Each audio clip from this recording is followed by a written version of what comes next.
దేవుని ఆరాధించడం తప్ప మరొకటి ఏం చేయలేవు. ప్రభువును స్తుతిస్తాం, ఆయన ఘనపరుస్తాం, మహిమతో నింపబడతాం. సంచరించిన సంగతి జ్ఞాపకం చేసుకో. God is your provider.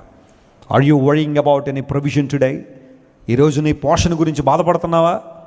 Wesley గారు ఉద్యోగం పోయిందండి, ఏం చేయాలో అర్థం కావట్లేదండి, ఇంతవరకు నా చేతి నిండా డబ్బులు ఉండేవి, ఒక్కసారిగా ఉద్యోగం నుంచి తీశారండి, వ్యాపారంలో నష్టం వచ్చిందండి, ఒక భయంకరమైన ఉప్పెన లాంటి పరిస్థితి మా కుటుంబంలోకి రావడం ద్వారా, ఒక భయంకరమైన తుఫాను మా కుటుంబంలో రావడం ద్వారా పరిస్థితులు బాగాలేదండి, నా పోషణ ఏంటో, నా పిల్లల పోషణ ఏంటో నాకు అర్థం కావట్లేదు.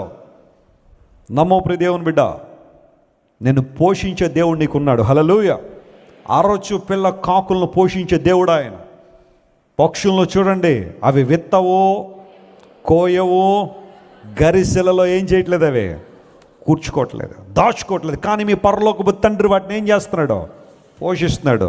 ఆయన తన గుప్పిలి తెరిచి ప్రతి జీవి కోరికని ఏం చేస్తాడట, ఆయన తృప్తి పరుస్తాడట. దేవునికి తెలుసు నీకు ఏ సమయంలో ఏది ఇవ్వాలని తెలుసు. Don't worry about your provision, just depend on God. దేవుని మీద ఆధారపడు. ఆయన నిన్ను నడిపించిన సంగతి జ్ఞాపకం చేసుకో. ఎప్పుడైనా నీ జీవితంలో నా భవిష్యత్తు ఏంటి, రేపటిదనో నా పరిస్థితి ఏంటి, రేపు ఏం తినాలి, ఎల్లుండి నా బిడ్డలు ఏం తినాలనే ఆ బాధ నేను కమ్మేసినప్పుడు అర్థం చేసుకో, ఇశ్రాయేలు ప్రజలకు మన్నాను కురిపించిన దేవుడు, బండల్లోంచి నీళ్ళు ఇచ్చిన దేవుడు, ఈరోజు నీకు నాకు ఏమిస్తాడు? ఆయన ప్రొవిజన్ ఇచ్చే దేవుడు.